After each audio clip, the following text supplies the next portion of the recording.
안녕하세요. 금강경에 물들다 57번째 시간입니다. 오늘은 이 금강경 속에서 이야기하는 부처님을 알아보는 법, 그러니까 이제 금강경 속에서 이야기하는 깨달음이라고 하는 게 무엇인지, 그리고 그 깨달음을 얻은 이들의 특징이 무엇인지, 그리고 반대로 얘기하면 삿된 도를 피하는 방법. 이게 정말로 많은 불자들이 수행을 하다가 수행자들이 이 오류로 빠지는 함정들이거든요. 삿된 도에 빠지는 것. 삿된 도라고 하는 것이 무엇인지를 명확하게 금강경에서는 정의를 내리고 있어요. 그런데 그 삿된 도가 우리가 상상하는 것하고는 조금 틀려서 이것은 집중적으로 좀 소개를 해야겠다라는 생각을 했습니다. 이제 기본적으로 금강경식으로는 이 삿된 도를 피하기 위해서는 우리가 반드시 갖춰야 되는 요건이 3가지가 있어요. 첫 번째는 무주, 두 번째는 무상, 그리고 세 번째는 보시. 그래서 무주상 보시입니다. 기억을 되살려 볼까요? 무주는 이 초기 불교 부처님 당시에 깨어있음과 연결이 되어 있어요. 그 다음 무상은 정견, 올바른 견해와 연결이 되어 있습니다. 그리고 보시는 정진의 요소와 연결이 되어 있어요. 그래서 무주상 보시는 초기 불교 언어로 바꾸면 뭐냐면 불방일정진이에요. 불방일정진. 그렇기 때문에 초기 불교 니까야 속에서 부처님이 제일 많이 말씀하신 내용이 불방일정진이거든요. 우리 대승불교, 중국불교에서는 마음심자가 제일 많이 나온다고 이야기하지만 안 그래요. 초기 불교 니까야 속에서 가장 많이 언급하시는 문구가 바로 방일하지 말고 정진하라. 이것이 금강경식 언어로는 어떻게 바뀌는 거냐면 무주상으로 만행 보시하라. 어쨌든 그 무주상보시라고 하는 기준을 가지고 삿된 도에 빠지지 않도록 우리가 나침판을 삼아야 한다. 그 구체적인 방법을 한번 배워볼게요. 일단은 이 수보리존자의 30번째 질문인데요. 읽어볼게요. 부처님께서 법시는 실체가 없고 보시는 형상으로 볼 수 없다고 하셨다. 그렇다면 지금 눈앞에 있는 32상은 부처님이 아닌 것인가? 이런 질문을 했어요. 부처님의 깨달은 정신, 그 깨달은 정신, 그 깨달음으로 나아가는데 필요했던 진리가 있을 거 아니에요. 이 진리를 이제 육체로 비유한 거예요. 그 진리를 몸으로 비유를 한 겁니다. 그래서 그것을 법신이라 그래요. 진리, 깨달음을 법신이라고 한다. 그러면 그 진리에 의지해 가지고 수행을 하잖아요. 그럼 뭐가 생기냐면 공덕이 생기죠. 그 공덕을 몸으로 비유한 게 보신이에요. 그 다음에 이제 32상이라고 하는 이것은 화신 또는 색신이라고 이야기하는 우리의 이 몸을 법신, 보신, 화신할 때 화신이라고 한다. 그런데 진리, 법이라고 하는 건 눈에 보여요, 안 보여요? 안 보이죠. 공덕은 눈에 보이나요, 안 보이나요? 안 보이죠. 안 보인다 그랬더니 화신도 눈에 안 보이는 거 아니냐, 자꾸 이렇게 생각하는 거예요. 지금 이런 함정에 빠진 거예요. 일단 눈으로 보면 믿어요. 이게 굉장히 위험한 오류입니다. 물론 눈으로 보지 않은 걸 믿는 것보다는 확실해요. 하지만 그렇다 그래서 눈으로 봤다 그래서 모든 것을 믿어버리는 것은 이거는 굉장히 위험한 일이에요. 이유는 간단한데요. 우리는 감각의 장애가 있고요. 그 다음 본능의 장애가 있고요. 감정의 장애도 있고요. 생각에도 장애가 있어요. 그래서 내가 본 게 진실이다라고 생각하는 건 이것은 엄청난 오만이다. 절대 감각을 믿으면 안 돼요. 자신의 생각과 감정을 믿으면 안 됩니다. 그러면 삿된 도에 빠지는 거예요. 이게 힌트예요. 자, 계속 가볼게요. 우리가 지난 시간에 배웠어요. 지난 시간에 그게 뭐였냐면 금강경의 핵심이 뭐냐? 금강경은 우리가 행복해지는 방법을 정말 단순하게 표현해요. 금강경은 마음이 안심, 편안해지면 곧바로 부처님이다. 즉 부처님과 똑같은 행복을 누린다. 이렇게 이야기하시는 거예요. 그래서 금강경은 안심법문이고 어떻게 하면 안심할 수 있는가? 이걸 물어요. 그래서 금강경 속에서 굉장히 중요한 진리 중에 하나가 자화상이에요. 자화상. 나라고 하는 존재는 무엇인가? 나라고 하는 존재는 결국 마음 안에서 결정되는 건데, 왜냐면 마음이 경험을 하잖아요. 그러니까 이 마음을 무엇으로 바라볼 것인가? 이것이 자화상이에요. 그런데 금강경은 이렇게 이야기를 해요. 부처님의 마음과 중생의 마음과 차별이 전혀 없다. 이건 무슨 뜻이냐면요. 중생의 마음도 중생도 불성을 쓰고 살아가는 거고 부처님도 불성을 쓰고 살아가는 거예요. 불성하고 마음이 틀린 줄 아는데 그게 아니라 우리가 번뇌를 쓰잖아요. 막 질투도 하고 화도 내고 탐욕도 부리고 어리석기도 하고 그 마음 작용들이 번뇌들이 활동하는 마음이 있죠. 이 마음이 바로 불성이에요. 그래서 제가 예전에 이런 비유를 했어요. 마음과 마음 작용의 비유를 했는데 마음이라고 하는 게 바탕화면과 같다면 마음 작용은 그 마음에서 움직이는 마음의 이 움직임들이에요. 경험들. 마음이 불성이에요. 그런데 이 불성을 가지고 중생은 번뇌로 마음 작용을 쓰는 거고 부처님은 자비심과 지혜로서 마음 작용을 쓰는 거예요. 그러니까 마음에는 차별이 없어요.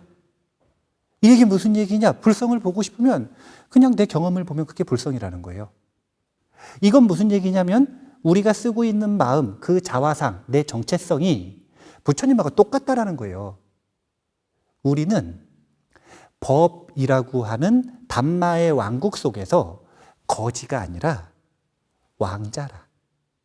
그래서 불자라 그러잖아요. 자신의 정체성이 어떤 것인가 이것이 굉장히 중요한 문제예요. 금강경 속에서. 그래야 이제 내가 충분하고 내가 온전하고 내가 부처님과 같다라고 하는 것에 대한 신심이 있어야 마음이 안심이 되는 근본이 되는 거예요. 그래서 기도 이미 도착했다는 뜻이에요. 원하는 것을 바란다 그 기도 말고 그건 누가 하는 거냐면 부족한 사람이 하는 거고 온전한 사람은 기도를 왜 하느냐? 이미 도착했다는 걸 알기 위해, 되뇌이기 위해, 기억하기 위해, 이미 충분하다는 것을 알기 위해 이것을 반복해서 내 스스로를 바라보는 자화상이 높아지면, 수준이 높아지면 안심의 힘이 점점 커지는 거예요. 그래서 이제 불성이 어디 있느냐? 그냥 우리의 면전의 마음, 이 변화하는 마음이 바로 불성이다라고 하는 걸 우리가 기억을 하고 넘어갈 필요가 있습니다. 자, 금강경 원문을 보겠습니다. 이제 여기서 바로 삿된길이 나와요. 삿된길. 이게 뭐냐면 삿된도죠. 자, 삿된도가 뭔지 정확히 나오는데 법신 비상분입니다. 그때 세존께서 개송으로 말씀하셨습니다. 형색으로 나를 보거나 음성으로 나를 찾으면 삿된 걸을 뿐 열에 볼 수 없으리. 이게 충격적이지 않나요? 왜 안 충격적일까? 저는 이해가 잘 안 되는데 이게 왜 안 충격적일까? 아니 이게요 얼마나 충격적인 건지 이거는 진짜 이 인류사의 축을 뒤흔드는 말씀이에요. 왜 그런지는 뒤에서 좀 보기로 하고 이 원문이 야기색견화 이음성구와 시인행사도 불능견열인데 그 뜻은 형색으로나 음성, 소리로서 열애를 찾으려고 하는 것은 삿된도다. 이것을 일단 기억을 하셔야 됩니다.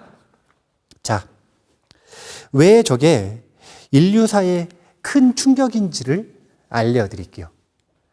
인류사라고 하는 것은 결국은 문화의 형성이 일어날 때 여러 문화권이 있지만 서양 문화에서 철학과 종교의 근원에 해당되는 것들이 저 아리아인의 문화와 종교, 그리고 셈족의 종교예요. 아리아인의 문화가 그리스 문화예요. 그리스. 그리고 셈족의 종교가 바로 기독교입니다. 그런데 아리아인의 종교 문화, 그리고 셈족의 종교의 문화는 그 특징이 있어요. 특징. 그게 뭐냐면 아리아인, 그리스인들의 문화는 보이는 걸 중요시 여길까요? 들리는 걸 중요시 여길까요? 보이는 걸 중요시 여겨요. 그래서 그리스인들이 그리스 문화로서 만들어낸 예술들을 보면 아주 아름다운 황금 비율. 우리가 지금 생각하는 미인, 미녀, 팔등신 뭐 이런 게 다 그 황금 비율에 맞춰가지고 우리의 눈을 물들인 거 아닙니까? 신라 시대 이럴 때의 불상들 보면 삼등신이라.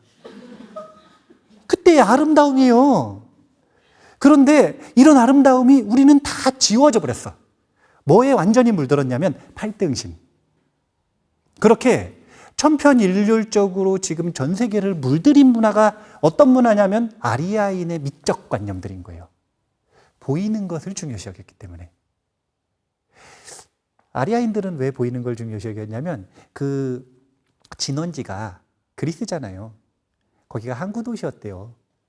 그럼 항구 도시에서는 보이는 게 중요한 거예요. 보이는 게. 그런데 반대로 셈족의 종교는 사막에서 시작됐단 말이에요. 사막에서는 잘 안 보여. 잘 안 보여요.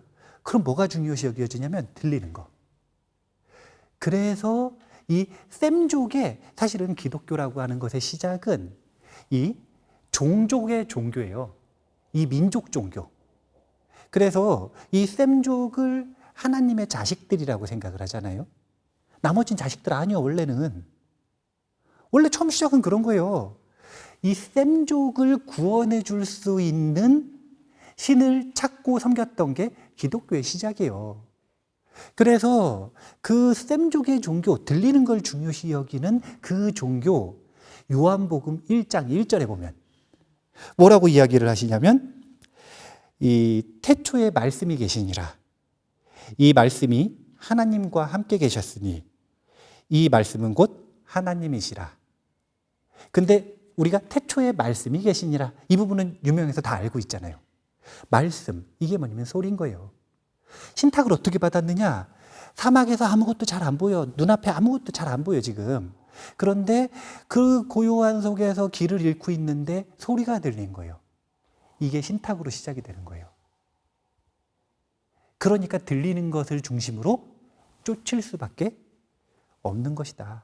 근데 중요한 건 왜 보이는 것, 형상으로 나를 찾으려고 하거나 또 음성으로 나를 찾으려고 하는 것을 삿댄도라고 하는 것이 왜 충격이냐? 형상으로 나를 찾으려고 하거나 음성으로 나를 찾으려고 하는 것은 삿댄도다. 나를 볼 수 없으리. 진리를 볼 수 없으리. 쉽게 얘기하면 만약에 동시대에 같은 지역 내에서 이런 언어가 주고받고 했다? 이거는 서로 디스하는 거라. 삿댄도 되는 거 아닙니까? 네.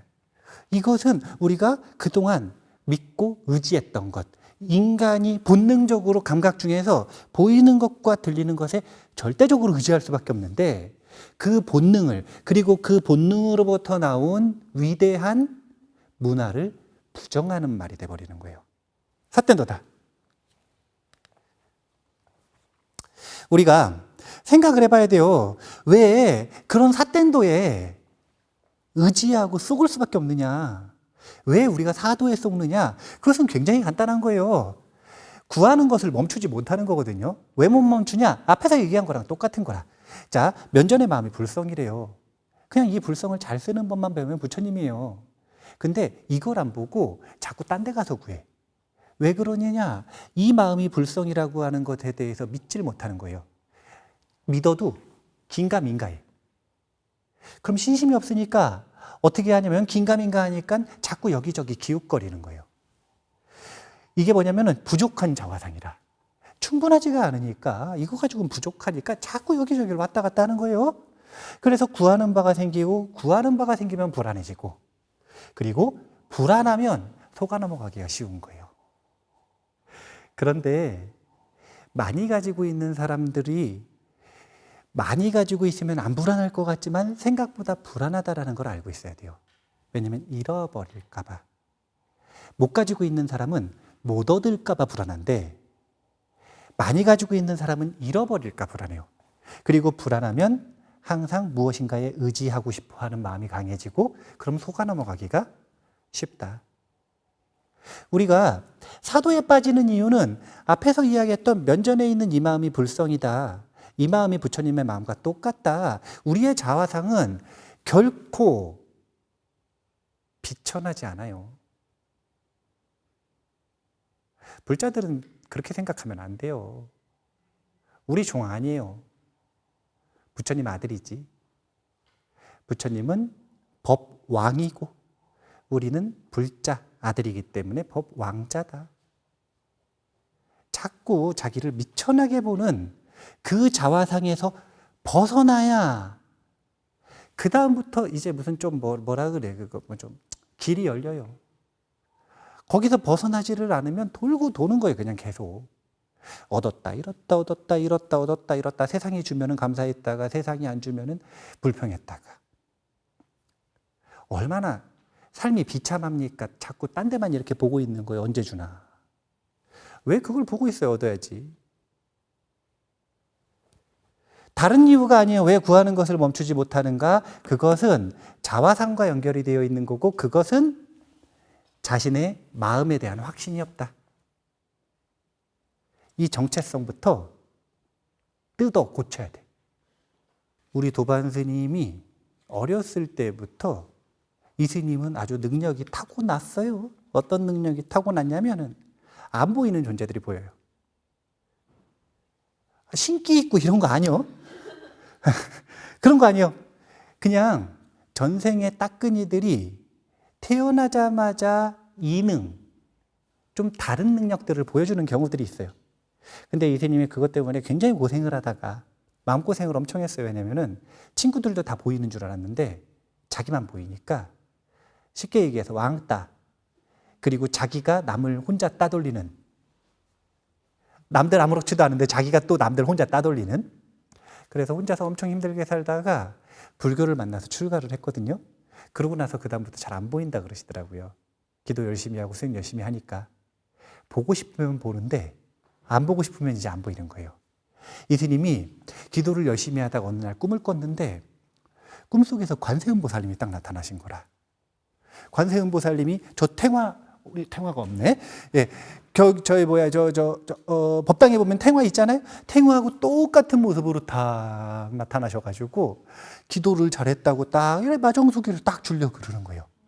그러면은 기도를 열심히 했는데 관세음보살님이 나타나셔가지고 마정수기를 주려고 하니까 신심이 나요, 안 나요? 부처님이 오셨다고 신심이 나려고 하는데 금강경의 가르침이 갑자기 생각이 난 거예요.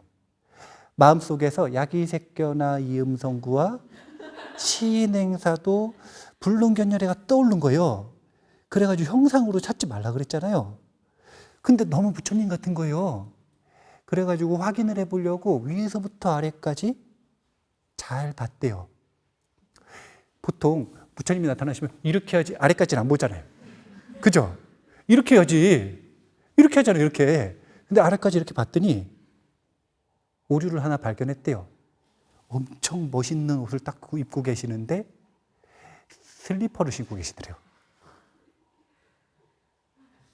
그래서 곧바로 알았대요. 아, 장난이구나. 그리고 알자마자 그 형상은 사라졌다 그러시더라고요. 그 순간에 그 나타난 관세음보살님의 형상을 쫓아가지고 만약에 관세음보살님이시구나 해가지고 혹해서 넘어가면 사도가 되는 거라. 사뗀도가 되는 거예요. 금강경을 공부하는 사람은 꿈속에서 수기를 받는다? 그런 거 안 믿어요. 꿈속에 부처님이 오셨어. 부처님이 오신 거예요? 아니면은 눈에 보이는 형상이 온 거예요? 왜 형상이 드러난 거 아니야? 꿈속에서 봤으니까 형상이라고 안 하고 그러면은 그냥 생각 아닙니까? 아니 부처님이 여기 언제 오셨어? 그냥 생각이 난 거지. 절대로 금강경을 공부하는 사람들은 색성향 미촉법이라고 하는 대상에 끄달려가서 그것을 바탕으로 진리를 구하지 않아요. 어떻게든 끌려다니지 않는 삶을 사는 게 안심법문이고 금강경의 금강심의 중심인 거예요. 금강심에 딱 중심을 잡고 있으면 보이는 것에 들리는 것에 생각에 끌려다니지 않는단 말이에요. 이렇게 해야 정도를 추구할 수 있는 거예요. 사회생활할 때도 절대로 보이는 것과 들리는 것에 쏘으면 안 돼요. 어차피 이렇게 좀 잘 꾸민 걸 뭐라 그래요? 치장 잘했고 또 말을 좀 이렇게 잘하고 달필 이런 사람들 대부분 사기꾼이요. 보이는 거 하고 들리는 거 하고 갑자기 막 엄청 잘 꾸민 사람이 나한테 잘해줘. 이유 없이. 그러면 의심해 봐야 돼요. 의심해 봐야 돼. 갑자기 막 나한테 엄청 막 칭찬을 해주면서 막 달리필, 막 꿀 떨어지는 말로 막 모르는 사람이 그럼 도망가야 돼.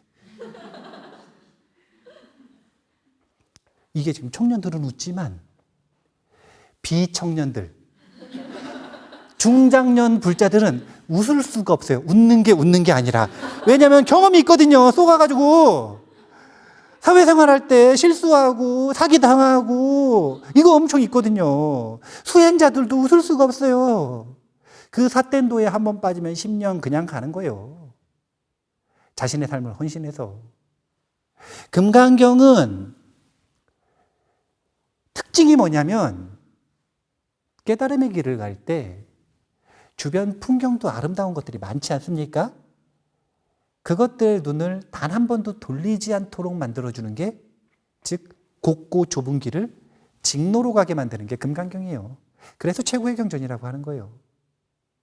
이 최고의 경전에서는 그 나머지 모든 것들은 전부 다 삿댄도라. 그래서 우리가 보이는 것에 꼭 속지를 않아야 되는데, 보이는 것에 속지 않기 위해서 이미 사실은 앞부분 상근기 법문에서 방법을 다 얘기하셨어요. 묘행 무주분에서 머무르지 않는다는 뜻이에요. 머무르지 않는다, 이게 뭐냐면 시선이 머무르지 않는다, 이것과 똑같은 건데, 시선이 머물러요. 뭐가 거기 가 있냐면 주의력이 가 있잖아. 이 주의력이 대상에 머무르지 않는다, 이게 무슨 뜻이냐면 어떻게 머무르지 않고 이걸 경험을 해? 못해요. 정확한 뜻은 머무르지 않는 게 아니라 사로잡히지 않는다는 거예요. 친구랑 약속을 잡았어요. 좋아하는 친구랑 만나기로 했어요. 그럼 만났으면 좋아하는 친구한테 주의력을 줘야 돼요, 안 줘야 돼요? 근데 그날 사기당했어. 그럼 그 생각에 사로잡혀 있죠. 그러면은 그 생각에 내 마음이 머물러요? 눈앞에 있는 좋은 친구한테 머물러요? 그 생각에 머무르지 않습니까? 맛집을 갔어요. 그럼 맛을 봐야 돼요? 맛에 머물러야 돼요? 아니면 사기당한 거에 머물러야 돼요? 이게 사로잡히잖아요? 모든 경험이 끝나요. 중지돼 버려요. 그 사로잡힌 경험 외에는 모든 경험들이 전부 다 의미가 없어져 버리는 거예요. 그래서 부처님께서는 삿댄도를 행하지 않기 위해서 그 어디에도 사로잡히지 않는 훈련법을 제시하신 거고, 그것이 초기 불교에서의 정념, 불방일 수행, 깨어있음 수행인 거예요. 언급을 하신 내용을 한번 보면 전부 쭉 있지만 앞부분만 읽어볼게요. 또한 수보리여, 보살은 어떤 대상에도 집착 없이 보셔야 한다, 이렇게 번역을 했지만 집착 없이라고 하는 게 뭐냐면 사로잡힘 없이, 사로잡히지 않은 채 보시라고 하는 게 재보심만 얘기하는 게 아니라 정진해야 한다. 어디에도 사로잡히지 않은 채 경험을 해야 한다. 그리고 그 어디에도 사로잡히지 않는 건 형색, 야기색견화, 색견, 소리, 이 음성, 왜 두 가지만 얘기했냐면요. 대표적이라 그런 거예요. 사실은 야기색견화, 이음성구와 향, 미, 촉, 그리고 법경까지 원래는 다 얘기하는 구절인데 그럼 구절이 길어지잖아요. 축약해서 두 가지만 얘기하신 거라. 육경 어디에도 사로잡히지 않아야 정도를 걸을 수 있다. 사로잡혀서 감각 대상에 의지해서 그것이 부처님이라고 생각하고 또는 교회 다닐 때도 똑같아요. 그 형상이 하나님이라고 생각을 하고 거기에 진리가 있다고 생각해서는 결코 진리를 찾을 수 없을 것이다. 이게 사실은 우상숭배예요. 우상숭배라고 하는 건 뭐냐면 내가 보는 것, 내가 듣는 것, 내가 향기 맡는 것, 그 모든 대상에 실체가 없음에도 불구하고 실체가 있다고 생각하고 거기서 진리를 찾으려고 하는 것. 이게 우상숭배라. 우상숭배라고 하는 것의 진정한 의미는 무주상할 때 상에 머무르지 않는 것. 이게 바로 우상숭배를 금지하는 것이에요. 어쨌든 우리가 삿된 도를 행하지 않기 위해서는 육경에 사로잡히지 않는 수행을 해야 돼요. 사로잡히지 않는 수행은 사띠, 깨어있음의 수행.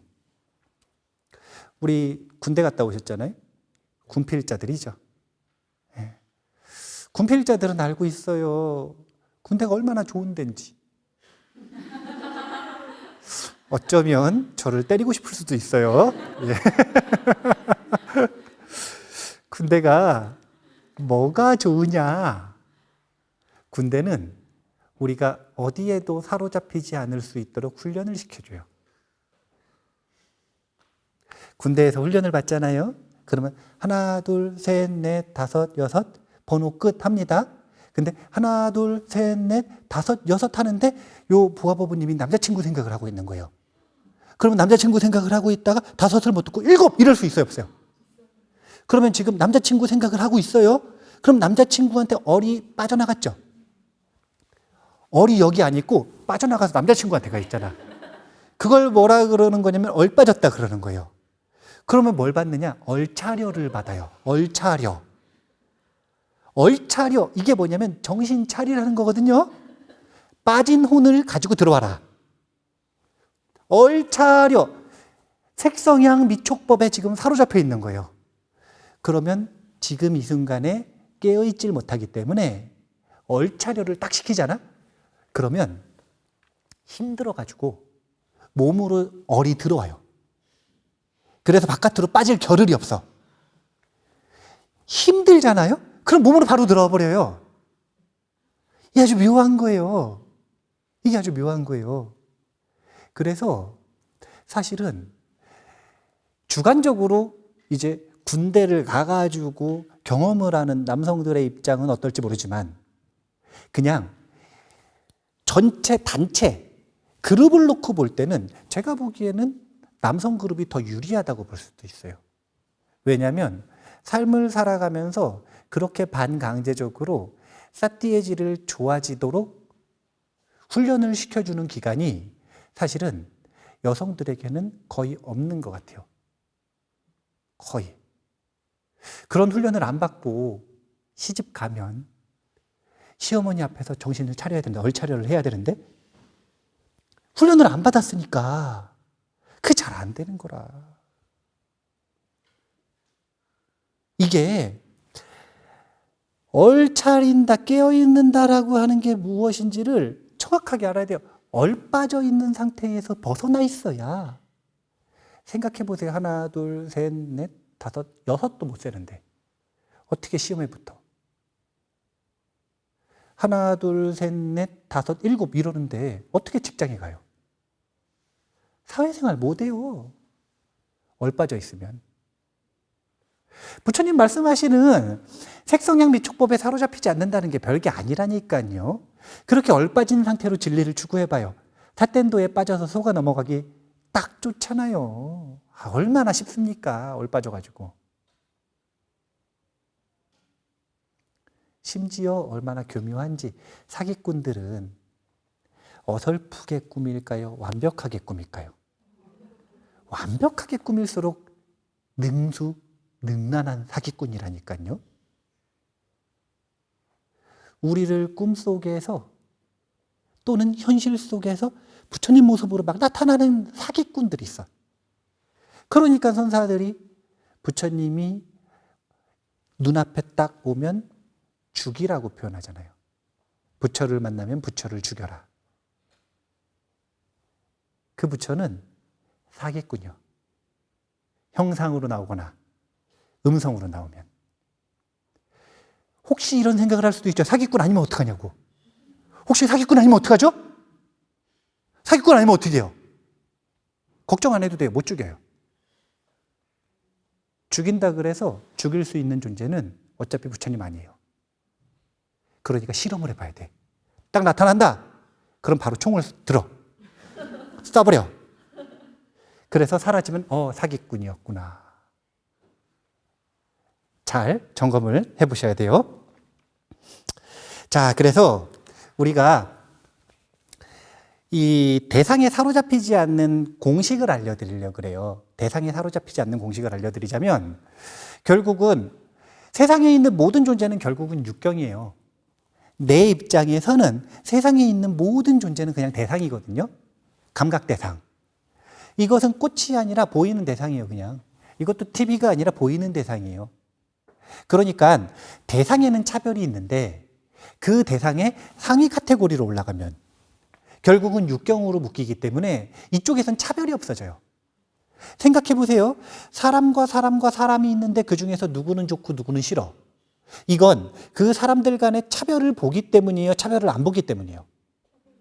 차별을 보니까 저 사람은 내 취향이고 저 사람은 내 취향이 아니고 저 사람 성격은 나랑 맞고 저 사람 성격은 나랑 안 맞는다. 이렇게 생각하잖아요.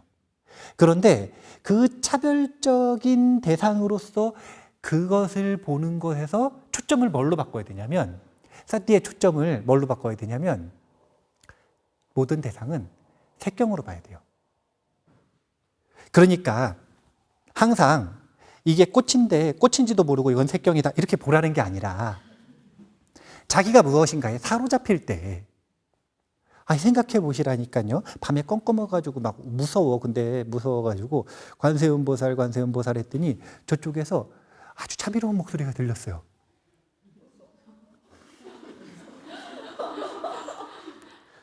이리 와. 이게 아니에요. 그게 아니라 자비로운 목소리가 들렸어요. 그러면 관세음보살이라고 믿을 수도 있단 말이에요. 그렇게 사로잡히고 집착하려고 그럴 때 우리는 뭘 알아야 되냐면 그건 성경, 그냥 소리일 뿐이다. 이걸 아는 순간 어떻게 되냐면 사로잡힌 것에서 객관화가 되는 거예요. 내가 사기당한 일이 있어 손해봤어요. 그래가지고 계속 사로잡혀 있는 거예요. 밥맛도 없어. 친구 만나고 재미도 없어요. 일도 잘 안 돼요. 사로잡혀 있잖아요. 명백하게. 그걸 아는 순간 내가 사로잡혀 있는 게 무엇인가를 정확하게 봐야 된단 말이에요. 그거는 그냥 사기당한 일이 아니라 생각의 대상일 뿐이라는 거. 이걸 보는 순간 이렇게 꽉 잡고 있던 게 순간적으로 툭 떨어지는 거예요. 다시 잡더라도. 집착이 강하면 다시 잡기도 해요. 근데 그렇더라도 일단 떨어져요. 한 번이라도 떨어져서 봐야 되는 거라. 제가 그래가지고 항상 사로잡혀 있을 때는 리프레시아라고 표현하잖아요. 떨어져서 보는 거예요. 그리고 다시 사로잡히더라도. 일단 경계가 차별이 아니라 평등으로 볼 수 있는 상위 카테고리로 볼 줄 알아야 한다. 단순하게 경계를 바라보는 훈련을 좀 하면 이제 훨씬 쉬워진다고 볼 수가 있고요. 그래서 우리가 육경이라고 하는, 만물은 육경이라고 하는 관점에서 보면은, 자, 눈앞에 부처님이 나타나셨어요. 꿈속에서 보면 명확한 그냥 법경이죠. 근데 그거 말고 절에 성지순례를 가는데 삼보일배를 하면서 쫙 하는 거예요. 이렇게 신심 있게. 그리고서 이렇게 딱 삼보일배를 하고 딱 일어나는데 부처님이 나타나셨어. 그러면 이건 부처님이에요? 색경이에요? 색경이라는 걸 아셔야 돼요. 왜 보이는 거냐면은 어지러워서 보이는 거예요. 왜 이런 데 속나 몰라요. 물론 속을 수 있어요. 네, 속을 수 있습니다. 근데 속더라도 기억을 해야 된다는 거예요. 부처님 말씀이 들려야지. 약이 새껴나. 발음 세게 하면 안 돼요. 약이 새껴나. 이음성구와 그 개성이 들려야 돼. 머릿속에서, 마음속에서. 그래서 그 형상을 깨고 나갈 때 우리는 외부 대상에 의지하지 않는 온전한 안심에 도달할 수 있는 겁니다. 소리가 들렸어요. 기도 중에 부처님의 설법이 들렸어요. 이런 것 따라 하면 신 받아야 돼요. 진짜예요. 왜냐면은 신 받은 분들, 제가 아는 분들 여러분 있는데 그분들 특징이 뭐냐면 부처님이 그렇게 말씀하셨대요. 그래서 이렇게 해야 된대요. 비논리적이고 비합리적이고 사실은 범죄에 가까운데도 부처님이 그렇게 얘기하셨대요. 범죄를 저지르라고.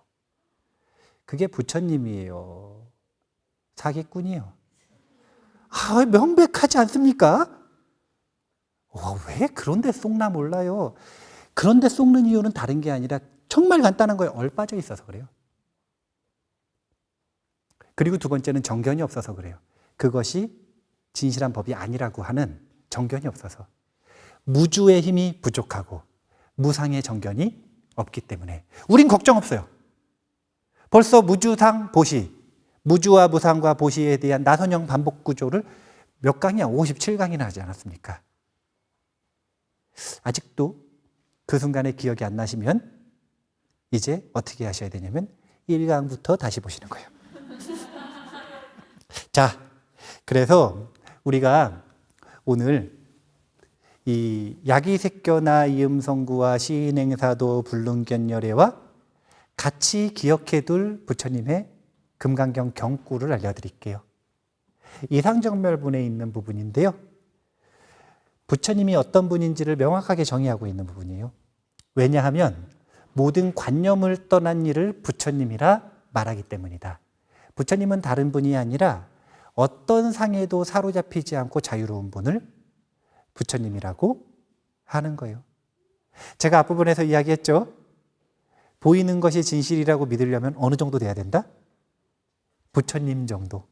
아무 것에도 어떤 상에도 사로잡히지 않기 때문에 오염이 전혀 없는 거예요. 그래서 부처님인 거예요. 그래서 여실지라고 하는 거예요. 있는 그대로를 보는 지혜. 근데 상이 단 하나라도 남았다면 그 상이 뭐냐면 아직도 본능에 얽매인다면 아직도 감각에 쏙는다면 아직도 감정이 나를 사로잡는다면 아직도 생각이 잘못되어 있다면 결코 내 눈 믿으면 안 돼요. 내 듣는 것도 믿으면 안 돼요. 항상 내가 보는 것이 전부가 아니라고 하는 것을 기억해둬야 합니다. 리 일체 재상 증명 재불. 부처님은 리 일체 재상자다. 모든 상을 여인 자가 바로 부처님이다. 모든 상을 여였는데 색상으로 볼 수 있어요, 없어요? 없어요. 사도. 소리, 성상으로 볼 수 있어요, 없어요? 없어요. 사도. 사땐도예요. 오늘 제가 조금 강력하게 얘기했어요. 평소보다 강한 어조로 얘기를 했어요. 사땐도예요, 이렇게 얘기하면서. 평소 제 성격은 아닌데 오늘 왜 그랬냐면 이렇게 좀 강력하게 얘기를 안 하면 진짜 많은 분들이 사땐도에 빠져서 그래요. 사땐도에. 사도하고 외도를 구분하셔야 되는데 외도라고 하는 건 부처님 가르침 외에 진리를 추구하는 것은 전부 외도라 그래요. 근데 외도 사도 아닙니다. 부처님은 항상 외도도 인정하셨어요. 왜냐하면 외도 속에 벽지불이 있었기 때문에. 외도 속에서 깨닫는 자가 있었어요. 부처님 분명하게 인정하셨어요. 그렇기 때문에 외도를 배척하는 종교가 아니에요, 불교는. 우리 종교 외에는 틀린 거다.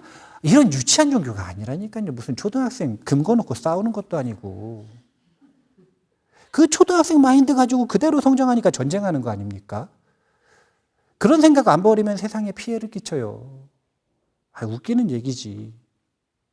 그런 초등학생적인 생각이 아니에요. 외도, 하지만 그 외도가 무조건 사도는 아니다. 사도라고 하는 건 외도든 내도든 상관없이 아까 이야기했었던 기준이 있죠. 대상에 사로잡혀서 진리를 추구한다면 그것은 삿된 도를 행하는 것이다. 사도로 빠질 수밖에 없다. 이것을 꼭 기억을 하셔야 돼요. 우리가 삿된 도에 빠지지 않으려면 대상에 사로잡히지 않아야 되잖아요. 그러려면은 자기가 원하는 걸 계속 늘려나가기보다는 원하는 걸 줄여나가려고 최선을 다할 때 포기한다는 게 아니에요. 누리지 않는다는 게 아니에요. 주어지면 누리겠지만 막 찾아가면서 무엇인가를 원하는 것을 최대한 줄여나갈 때, 그럴 때 우리는 용기 있는 자가 되고 자유로운 자가 되고 안심하는 자가 될 수가 있다. 그리고 그 여정 속에서 금강경을 수지독송, 서사유통, 위인해설하는 이 수행이 큰 도움이 될 거라고 생각을 합니다. 구하는 바가 점점 적어지셔서 마음에 안심을 얻으시면 그 순간 부처님이세요. 기억하시고 오늘 이만 마치겠습니다. 감사합니다.